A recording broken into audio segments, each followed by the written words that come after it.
How do I know if you're a narcissist? All narcissism is a deep sense of insecurity. When I think of narcissism, I think less of someone per se that is arrogant, manipulative, self-centered, and more someone who has built this protective identity around these deep feelings of inadequacy, fear, shame, and ultimately having such a fragile sense of self-worth. In a relationship with a narcissist, is my boss a narcissist? Are my friends? And then what do I do about it? What frustrates me is when I see therapists and specialists writing books on, you are not the problem, it is them. Your partner is the problem, and they are the narcissist. Why is it that you have allowed this behavior? How have you got to a point where you've found yourself in this position? How do you break this pattern? What can someone do about this?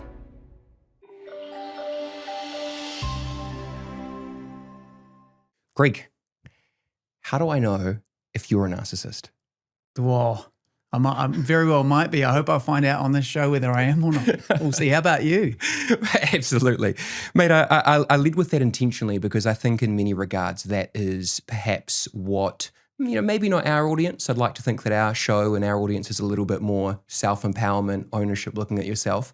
But generally, oftentimes when clients come to me, perhaps they don't know how deep, a lot of these patterns run in their own lives, let alone others.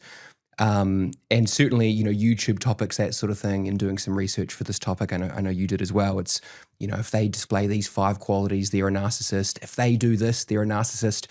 Even my social media guy, Josh, love the guy, he was sort of saying, all right, I think we should label the episode, if they do this, they're a narcissist. And I appreciated where he was coming from, but I said, mate, that is just not something that I believe. I do not think it is that black or white. So we're not going to give the people what they want today. We're going to give them what they need so that they can understand on a deeper level, perhaps how they are finding themselves in negative, challenging relationships, whether that's, their boss, their spouse, husband or wife, etc. And I would imagine, if someone's watching this episode, perhaps there is some relational challenges in one of those areas and they're thinking, where is this going wrong? Is it me? Is it them? Pop psychology and your friends would probably tell you it's them, they're the problem, not you or I. So I know this was a topic that I said to you, mate, I see this a lot. I want to speak to this today. And this was something a little bit left field for you. How are you feeling about it? What did your research lead you to? Thoughts on the topic, my good sir? Yeah. So I think when you said we'll do it, it's not something that I've thought about heaps. But also that could be because I'm a narcissist. I'm thinking about myself. Yes. Because a narcissist would never ask themselves that question. Exactly. So having a look at it was interesting, and just I know our natural tendency or mind to want to identify or label other people. So I can understand that being, am I in a relationship with a narcissist? Is my boss a narcissist? Are my friends? And then what do I do about it? And also that where you are.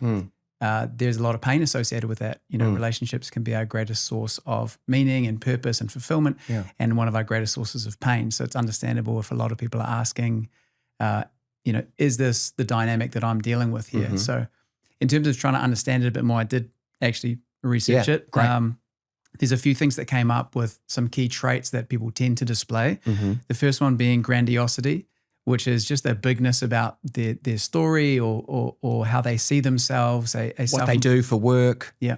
Or it could be that it's either embellished, so it's much larger, or there's just a continual focus on that. Secondly was an excessive or constant need for admiration. So you imagine the sort of person who sucks the life out of the room because it needs to be on them or the spotlight, and it's consistent. It always seems to need to be about them. A lack of empathy. I imagine this is a common one. People think about narcissists. They just don't think about other people. They don't think what it's like for them. They don't put themselves in another person's shoes. The fourth one was a sense of entitlement, that they deserve everything that they get and they should get it. Again, a lot about them. And the last one, probably the most damaging, would be exploitative behavior. So using things, but particularly using people to get their own agenda or get their own outcome. And I imagine people can feel that if they're in a relationship with someone, whether work-wise or, romantically or otherwise, is that they feel like they're being used to the other person's ends or goals. So those are the 5 strong ones that came up when looking into it. Is that what you see, or is it a bit different? Yeah, well, I mean, the first thing is I think that's a very good overview. I certainly wouldn't disagree that that would be the most common perception. Certainly when clients come to me, or you have friends, speaking about, is my partner a narcissist, or they're a narcissist. That's why we broke up, etc. That's why it didn't work. I would suggest that is in line with the sort of common consensus. Obviously, as you know, I like to look at the deeper levels, and I think also, like anything, everything exists on a spectrum, right? And we're going to, get into that in a moment. But interestingly, I thought that we'd probably start this episode with a little bit. Well, what are we actually talking about here? And so I thought I'd, spend a moment to think about, what if I have a client or an individual. Whether it's, a so-called, narcissist themselves who comes and says, Hayden, I think I'm a narcissist, I need to change. Although note, a true narcissist, that would very rarely happen. Yeah. In fact, I would suggest I don't think I have ever... Well, here you go. This is interesting. I've had, over the last 5 years, I've had 3 calls of individuals who have said, I've recognized I'm a narcissist. I've seen what you're about. I've read the reviews, etc. I love your work. Send me the booking time and we'll book in. And none of them have followed through. So that's interesting. That, wow. Out of the 500 odd people that have had various goals, only 3 would be, self-acknowledged narcissists. And then out of those 3, none of them followed up, despite their genuine conviction at the time. Okay. Mm-hmm. So that's interesting. And we'll circle back to that. But that does lead me to what I thought is sort of my definition, or maybe less of my definition, mate, but more about what I think about. So I wrote, when I think of narcissism, I think less of someone per se that is arrogant, manipulative, self-centered, and more someone who has built this protective identity around these deep feelings of inadequacy, fear, shame, and ultimately having such a fragile sense of self-worth that they have to protect, that they have to project. I'm so great, I have these great accomplishments, I've got this entitlement and who I am. And I was going to say almost always, but I'm going to actually say always, which is rare for me. I try not to be a black and white guy. But I would most certainly suggest that all narcissism is a deep sense of insecurity, okay? And often the difference is, we all have insecurities, to be clear, right? We all have insecurities. You'll have them, I'll have them. Producer Jamie will have some. He's shocked. No, but we all have them. The difference is I would like to think that, the 3 of us in this room here, we could acknowledge, okay, I've got a bit of a fear of, I'm blind in my right eye, right? I was born like that. I perhaps have a bit of an insecurity how that looks on camera. Jamie might have his thing, you might have yours. But with narcissism, the insecurity is such an unbearable feeling that it is suppressed so much. They have almost no awareness of it.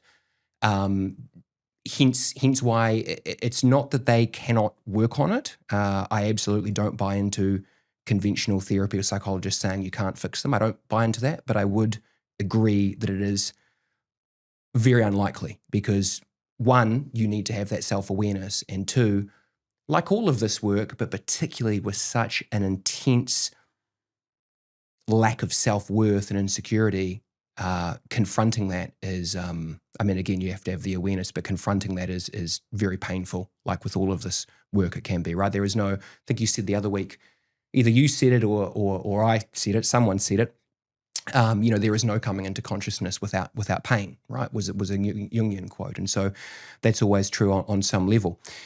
So my thought is, when I have someone who says my partner's a narcissist or maybe I'm a narcissist, I'm less interested in judging them on the selfish tendencies or traits, right? And I'm more interested in what is this need, this persona, this projection that you're creating, or you perceive your partner might be creating. Right.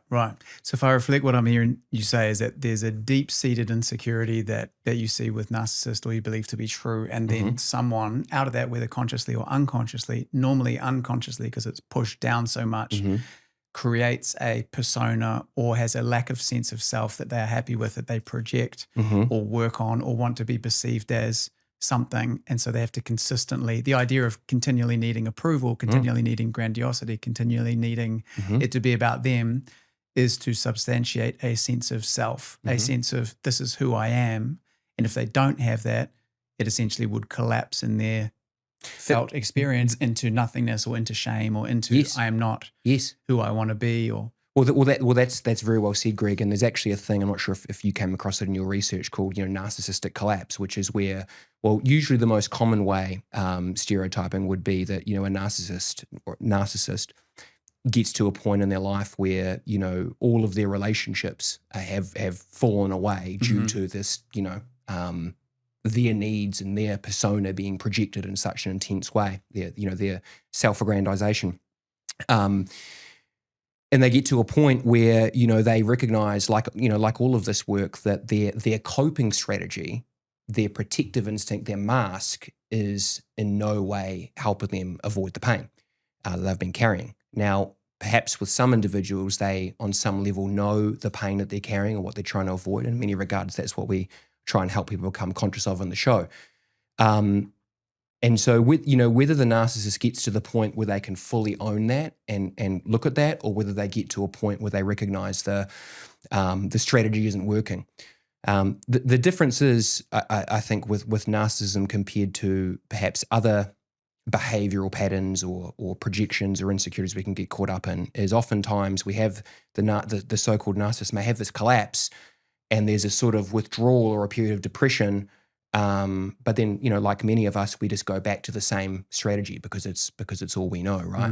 And I think that's where this idea of, in this case, the individual demonstrating, I'm probably going to stop saying narcissist now and move to narcissistic qualities or tendencies, because and you'll see why shortly.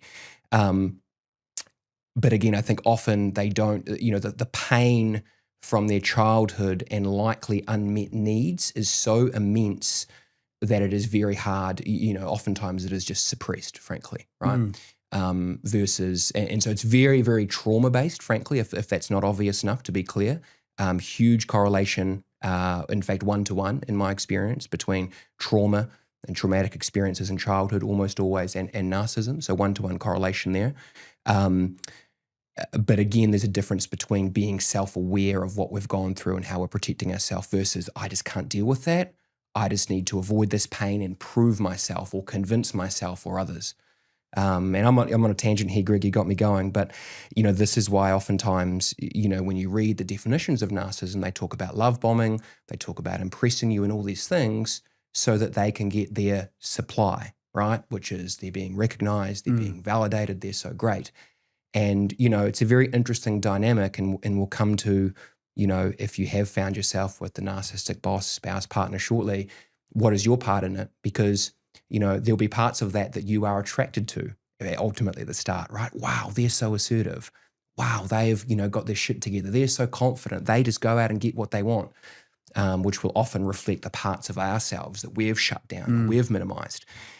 So obviously I'm very passionate about this, to say the least. But Greg, I'm mindful we've skipped over the part of why this is relevant for people and how this plays out, which I always like to cover to sort of broaden this up, because whether you're questioning, am I in a narcissistic relationship? Is my boss a narcissist? Or whether you're just curious.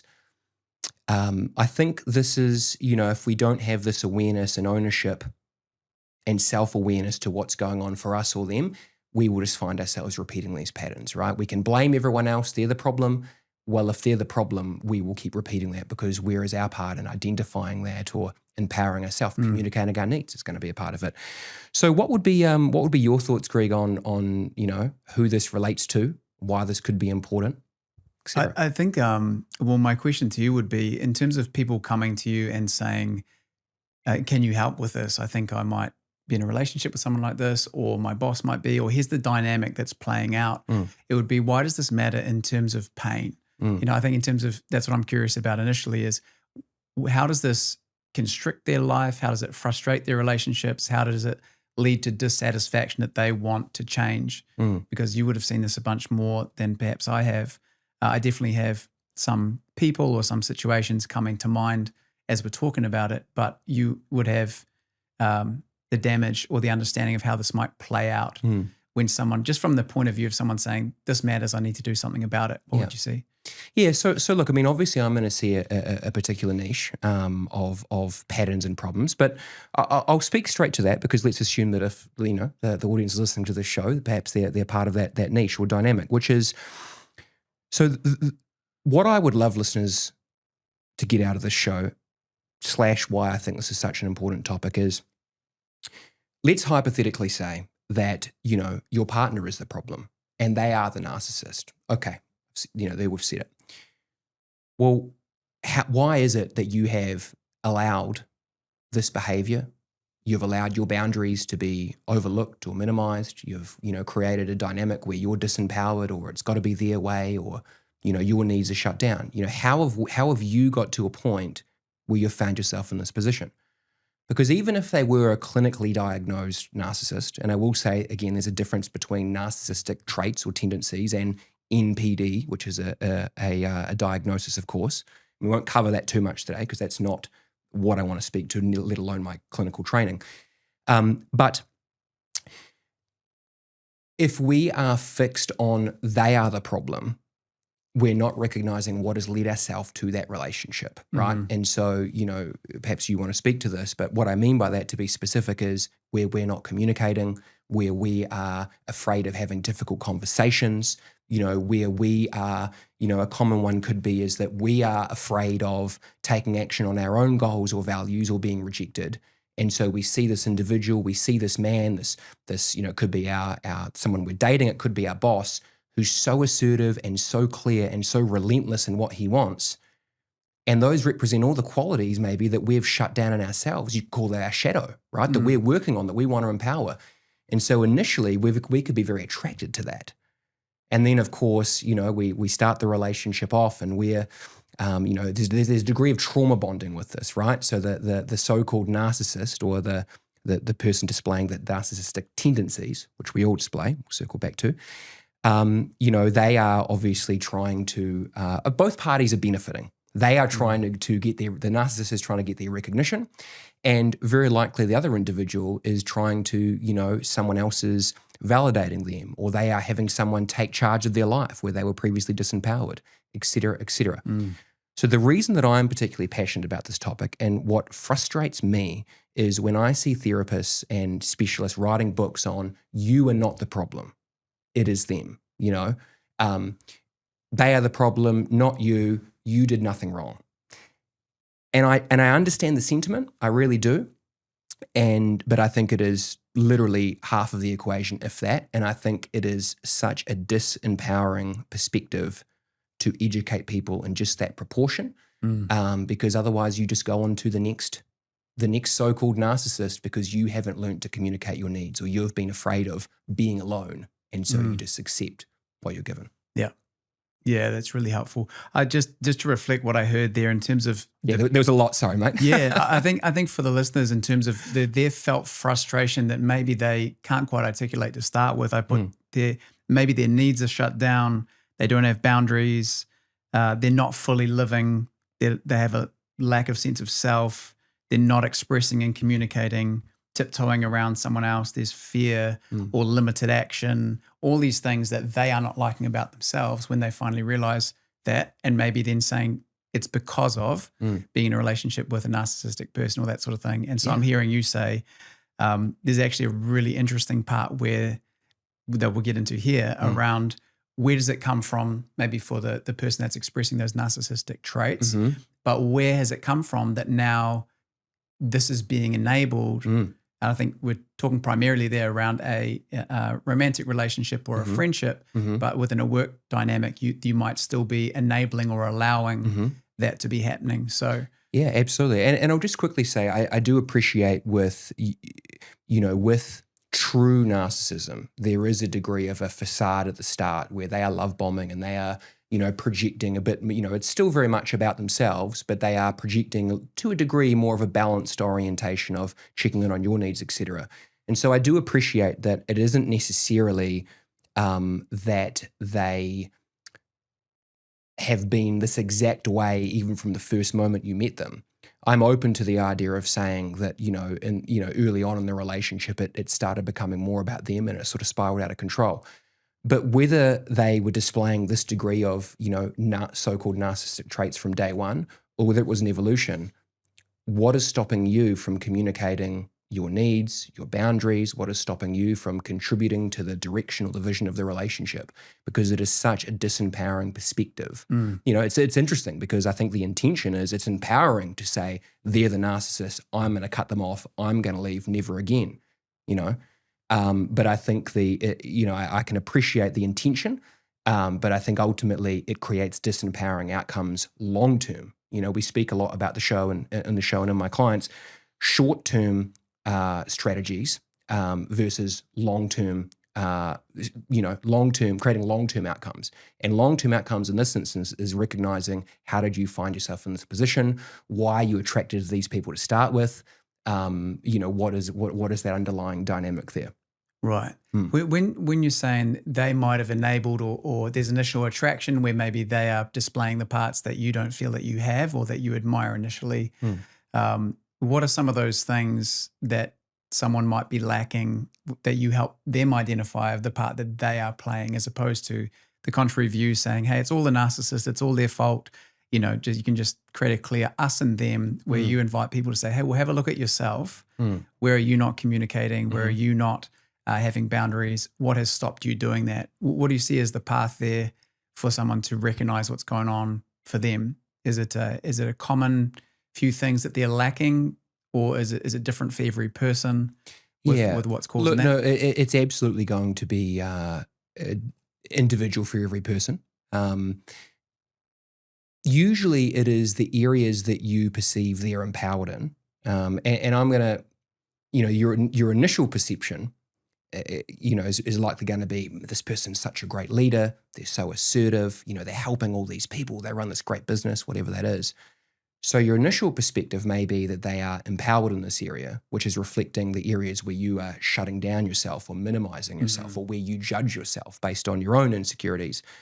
So that there's probably not one example that I will give other than just, like I said, it could be fear that I'll be alone, fear that, I won't achieve my financial goals, and you've got someone who's empowered in their financial goals, et cetera. And so it's reflecting, I mean, my mentor, Dr. DeMartini, would put it as, he would frame it as our own disowned parts. So the parts of ourselves that we are disowning, that we either, the positive qualities in ourselves that we go, I don't have that, or I'm not enough. They are, the so-called narcissist is reflecting those perceived positive qualities that we've shut down in ourselves. So we are essentially trying to make ourselves whole through outsourcing that to them. And it's interesting because often the initial perception might be they are empowered in that area. And then as we go into the relationship, and also as they sort of demonstrate perhaps, or they reveal the depth of their own insecurities, because that's what it's all about, we actually find perhaps it's, perhaps they are empowered in that area, but it's more really of a overcompensation on their end, again, because their ego, their sense of self is so fragile. It's really not that they're empowered; it's that they're desperate to present this facade, this persona, desperate to maintain control. Okay, and then of course, the individual on the receiving side of a relationship, this ends up saying, "Well, it's all got to be their way," or "They always shut me down," etc. Why does it always have to be their way? And, when I work with clients of this, I'll call them on it and I'll say, okay, so in the original, initial couple of dates, that sort of thing, did you speak up when you weren't on the same page, or did you throw out your opinion? Oh no, I was so happy to take their lead, or I was so fascinated about, their empowerment or their vision. And so again, if you reflect on it, you'll see that there's a strong degree of how you've allowed yourself to get into that position. And again, whether was obvious from day one. Often clients will when I work with clients, they'll look back and they're like, God, Hayden, I can see how obvious it is now. There's all the red flags were there. But whether the red flags were somewhat obvious from day one, but you were incentivized to overlook them due to your own disempowerment, or whether it was these so-called red flags became more apparent early on as they revealed more of their own insecurity through this projected narcissism. In either instance, what is stopping you from why are you allowing that? Why are you willing to accept an unequitable relationship or partnership, be that be that your boss or your partner or even a friend that you catch up and they're always talking about them. Whereas what is stopping you from saying, hey mate, not a big deal. I probably do it to myself because I love hearing about what you're doing, but I feel that whenever we speak up, again, take some ownership. I love what you're about, but I'd love to, if we could speak a bit more about my kids, that sort of thing, And you'll find that if you actually empower yourself early on, I would suggest 90% of the clients I work with, we will find that their partner or their spouse, in this instance, their husband, their wife, wasn't actually the narcissist. It was just built on a foundation of you being disempowered and outsourcing those decisions or confidence or assertiveness to them. And so that sets the scene. Right. There's we've started to touch a bit on what you can do, how you might assert yourself or have a conversation. There's two things there that stood out to me. I think if the listeners are saying, okay, there's a part that I can look at for me and how I might have enabled this, and you can let me know if this is right and what I'm hearing. One being having a look at the other person and seeing where they are strong or where they are, where they have an area that they do well, or you might even say is overtly strong, even a bit too much, as you've now recognized, is to have a look at, is that something that I actually admired in them initially, or is that something that I don't currently do in my own life? Have I outsourced that? So you have a look at that gap for yourself. And secondly would be the pattern. I imagine if you say, no, this is just this relationship, is have a look, are there other relationships where this has happened? Are there other friendships? Are there other workplaces? Whether it's, hey, I always seem to be with a person like this, or my bosses are always like this to me.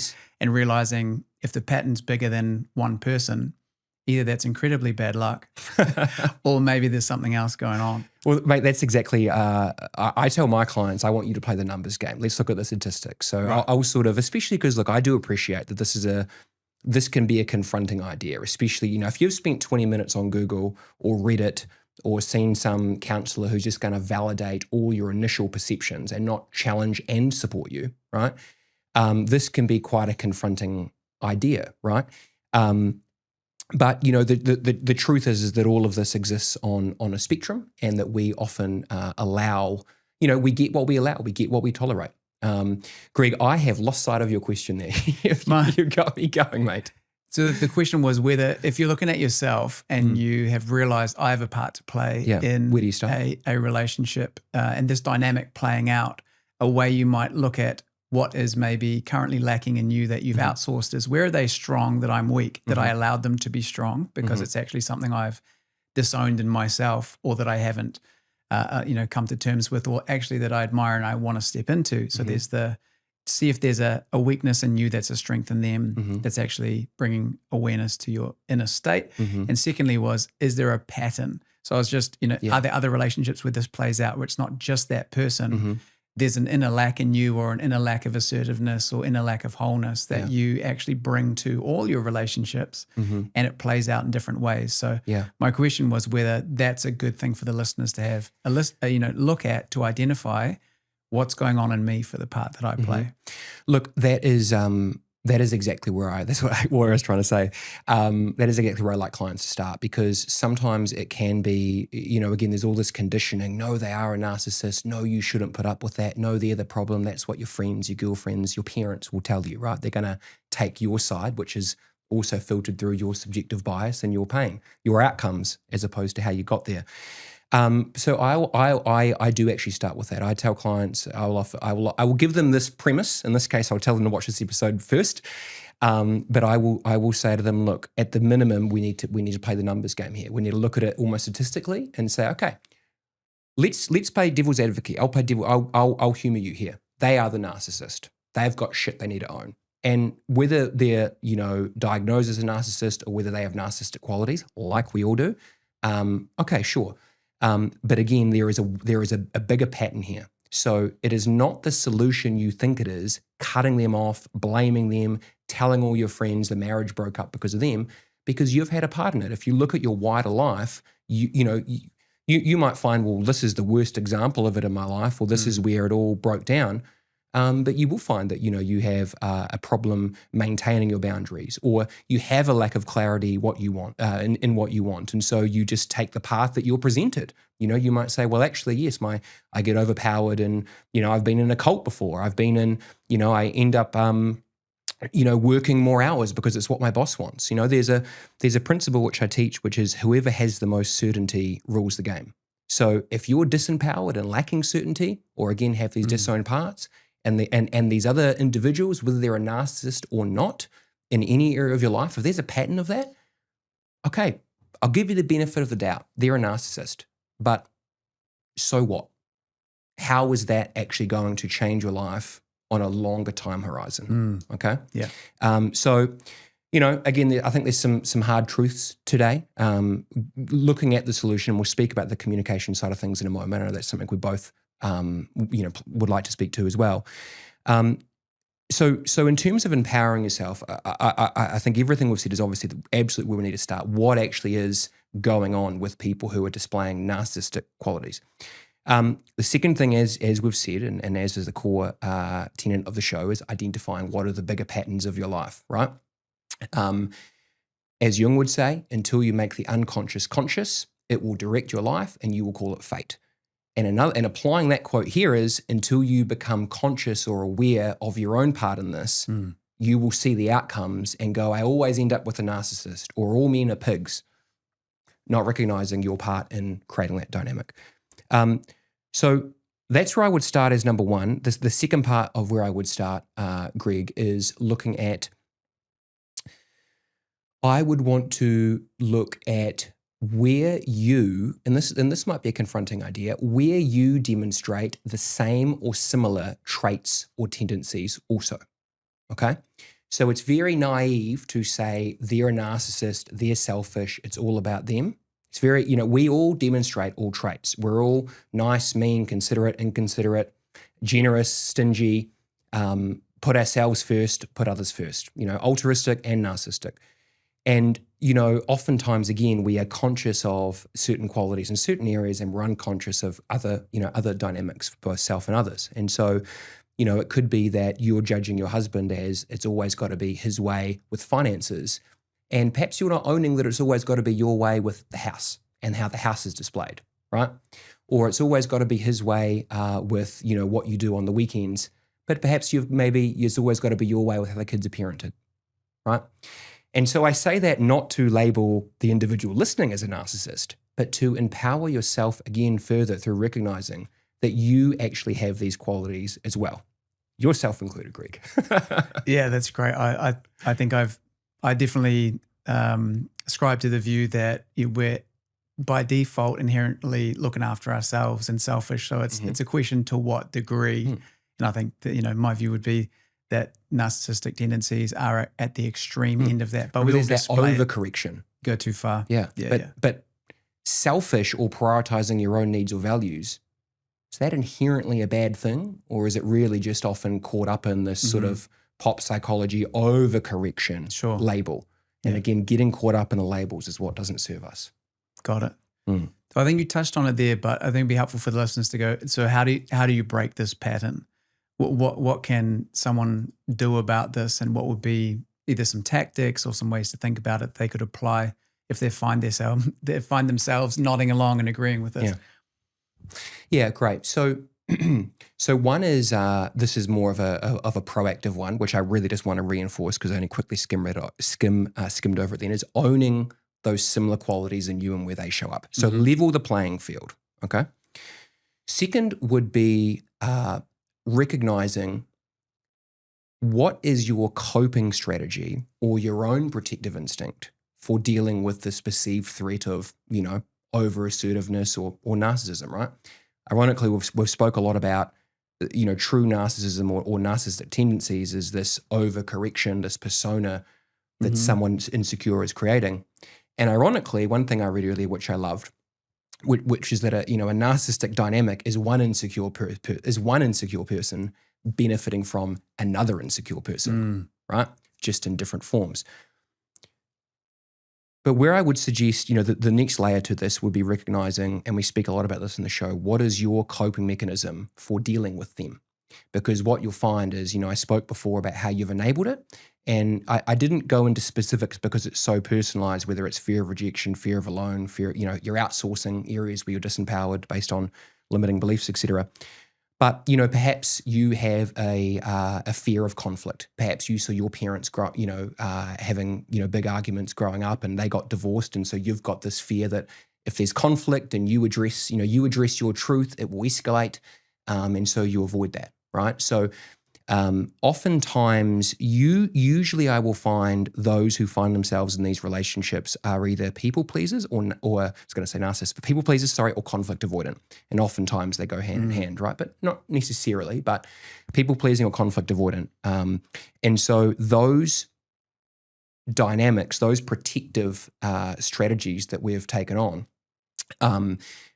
they are enabling the status quo of the so-called narcissist, right? Or at least, again, those narcissistic qualities. So I think owning, you know, you've got these challenges with your boss or your spouse, husband, whatnot. We've spoke about, you know, why you're not communicating proactively. You know, perhaps that's somewhat obvious. But what has been your historic strategy of dealing with it? Is it just I freeze and avoid? Is it I drink? Is it that I just agree with them because it's not worth it? Because all of those short-sighted, come back to that, strategies aren't giving you the outcome you want. If anything, they are actually reinforcing the current pattern because they're affirming to your partner, your boss, they can get away with it, right? So I think owning the way that you have been dealing with it and recognizing there is actually going to be a greater pain or negative outcome of the way you're dealing with it in the short term compared to the long-term outcomes you're creating, okay? And I'll give you a quick example. So, you know, oftentimes people talk about, you know, fight or flight. They also, you know, you could also broaden that up a little bit. Fight, flight, freeze, or fawn, okay? Now, fawn really means, you know, that you're the peacekeeper, right? You're the peacekeeper, you're the people pleaser, you're trying to appease them, right? And oftentimes I find that those, you know, a fawn-like response is very, very common with those who find themselves in a toxic relationship, or when they're questioning, is my husband a narcissist? And then 2 sessions later, they're going, oh my God, Hayden, I didn't realize how much of a people pleaser I am. I didn't realize how much I fawn to avoid rejection or avoid conflict. I mean, I had a client who came to me because he had, they had, you know, chronic PTSD in many regards. And they'd seen all kinds of other therapists who had really just, I mean, it had helped them understand what they had gone through, absolutely, and it had helped them understand the sort of relationship they want, great, but they had not once looked at how they had created that and how they had enabled it. Right. And this individual came such a long way and it was very hard for them at the start when I had to confront them with what is their part in it, of where they were having a fawn response. So they didn't have a fight response. A true narcissist would likely have a fight response to the threat. But you know, oftentimes these individuals, they have a fawn response. So they're trying to appease you, right? And so, you know, when there's a conflict, it's just, who do I need to be? What do I need to say? What do I need to do? And, you know, without opening up a whole nother can of worms, that often comes from unmet needs in childhood, right? Where we associated, all right, to be loved by my dad or to not be sent to my room or to not be beaten or abused, I need to follow their lead, right? And so, you know, oftentimes, again, I come back to the same thread, right? We blame the other person and not recognize that our own insecurities and thus our own coping strategies, our own survival instincts are enabling or reinforcing the other person's behavior. And perhaps at the start of the relationship, maybe before you got married, you were happy that they were taking the lead. And again, they were empowered where you weren't. But then you get to a point where that person, maybe you make them a narcissist, right? Maybe they get a bit too comfortable having it their way because you've allowed that, right? So I think owning where you have similar traits is confronting but empowering. I think recognizing what has been your default way of dealing with conflict instead of proactively communicating. And the third is developing obviously more proactive communication approaches. And, you know, an individual playing devil's advocate, they could say to me, well, Hayden, you know, when I do that, you know, I just get rejected or I get yelled at, etc. Well, I think one of two things needs to happen here. One is you proactively own, and you need to be consistent with this, by the way. You can't just do it once and say it didn't work. You need to be consistent, right? Actions speak louder than words. If you say something to your husband or wife, partner, boss, but you don't follow through on those boundaries, what are you showing them? It can't be that important, right? So recognizing that yes, if you're in this situation, you will likely perceive some real uncomfortable, unbearable feelings of your own. Remember I said, a narcissistic dynamic is one insecure person benefiting from another insecure person. The confronting truth is you have benefited from this narcissistic relationship through getting outsourcing your other needs met or them validating you, etc. But now you've got to a point where you're perceiving it's no longer serving you. So attempting to break the cycle is going to be communicating your needs proactively. If you do that consistently for a period and they consistently shut you down when you speak your truth, then that is your answer, right? I think giving yourself and them the opportunity of finally being real and embracing the hard conversations in pursuit of what could be a meaningful relationship. And I think if you're consistent with that, their response will determine the future of the relationship, right? And so in that instance, there's some ownership on them, but there's also some ownership on you. Because if you never empower yourself in those last kind of 3 ways we've said, but particularly the communication, you're always going to fall victim to these sort of relationship dynamics. So just on that last point there, I imagine that if a listener's saying that's the big one, once I've owned the parts for me, once there's a second one there, and then the third one being communicating that effectively and having boundaries or knowing how that's going to show up. Is there something that you find with your clients they need to have, whether it's a belief, hey, I know what my needs are, I've worked out how I'm going to communicate them. This may be the response, but that's their response. That's them, not me. But is there a fundamental for a people pleaser or someone that's typically like that, I'm going to be okay, or I'm living my values, or there's for someone that hasn't been doing that, where does the anchor of security need to be if it feels totally scary? Doing that for the first time or starting to do that consistently can feel like all I see ahead is loss or, danger or fear. Where do you help people find that security from, or that place of, is it through a certain plan, or is it through a internal sense of security? Where can that come from? Well, that's huge, Greg. I mean, what a great question. I think it's twofold. One is going to be, and I appreciate it is not this simple, obviously, but one is going to be trying to connect with your own sense of worth, right? And I think the reality is, if this situation applies to you, there's obviously some work there to be done, right? Someone that had true self-worth, and again, I am aware we are all insecure, right? But the narcissists are the most insecure, and the victims are a close second, right? You could say. And so we are, again, we're all narcissists in some way. We're all insecure in some way. And so we all, you could say, have a way to go in terms of learning to love ourselves. But I think where we need to start is recognizing that there is not going to be any change if we don't start to grow a stronger, healthier sense of self-worth that's based on our own truth, our own authentic expression, not outsourced to others, right? And validation from them or et cetera. Because to the degree that we are looking for validation from them is to the degree that we make them the judge, and to the degree we make them the judge is to the degree that we are attracting all of this in, okay? So one is looking to build your own self-worth, even if at this point this is just a theoretical sort of acknowledgement that I feel that I don't have it, but I know, what advice would you give to a friend? Right? You'd say, I deserve more, or, I don't feel good enough, but I do know that I deserve more than this, right? At least starting, because I appreciate it's a journey with self-worth, like all of this, but at least starting with that idea, okay, and acknowledging that. And I think the second piece is starting, you mentioned, is it a plan? To some degree, yes. Obviously I speak a lot about values, and if the listeners haven't, they can go and download the resource on the Breakthrough Pod website, which I think will take them a long way. But having a clearer vision for the sort of life and specifically the sort of relationships you want, so that you can contrast that to, you can say, this relationship would have so much potential if he would just listen, right?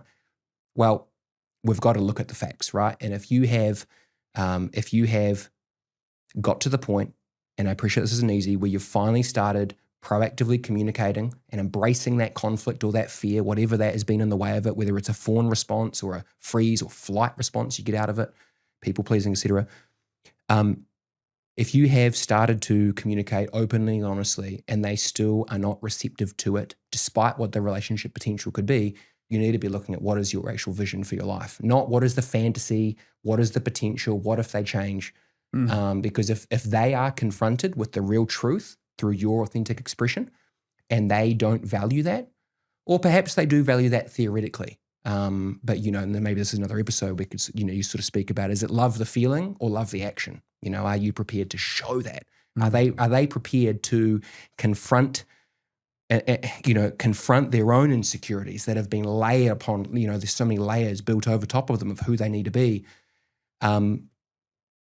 I would like to, I encourage my clients and the listeners to give them that opportunity because you have enabled this situation for both you and them. But if they choose not to take that opportunity and you can say, I've done my part in communicating, even though I've enabled it and even though I've allowed it to get to this point myself, then I think you need to be thinking about what do you actually want in your life and what is your vision for having a more equitable relationship.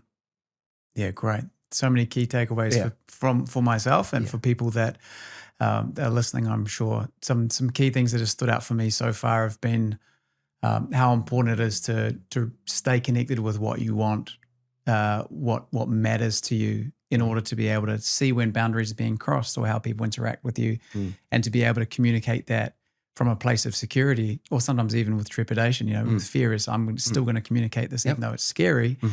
And I think that it's massive. The idea of something that's been helpful for me is the idea of being in a relationship but not communicating honestly is actually realizing that they're actually not in a relationship with you. They're in a relationship with the version of you that you're presenting. And so they are technically, but that idea of being honest is this is the real me. This is what I actually think. This is what I actually value. And for them to have the same, you're actually, while it can be terrifying for a people pleaser, you're actually entering a more honest and more authentic relationship and giving them the opportunity to have a relationship with you, not just the fearful or presented version. So there's so much in there and so many steps that you can take to not be enabling the lack of authentic relationship that you might currently be experiencing. Absolutely. And I think one thing that we said earlier is this has been on our list for a while. I think next fortnight, Greg, let's the next episode. I think we're both passionate about doing something about communication, etc. Yeah, I think this could be a nice flow on from this. Perhaps maybe we'll think about what the framing could be, but perhaps how do you navigate conflict or hard conversations? Great. Right. So let's hit it with that as a sort of follow up to this, but also just as a crucial skill for life, right? So thank you for tuning in to this week's episode. If this resonated, please let us know. Leave a comment. I'd love to know what you got out of it, breakthrough moment of your own. And obviously, if you haven't already, please share this episode, subscribe, help us grow the show so we can put out more content. Until next time.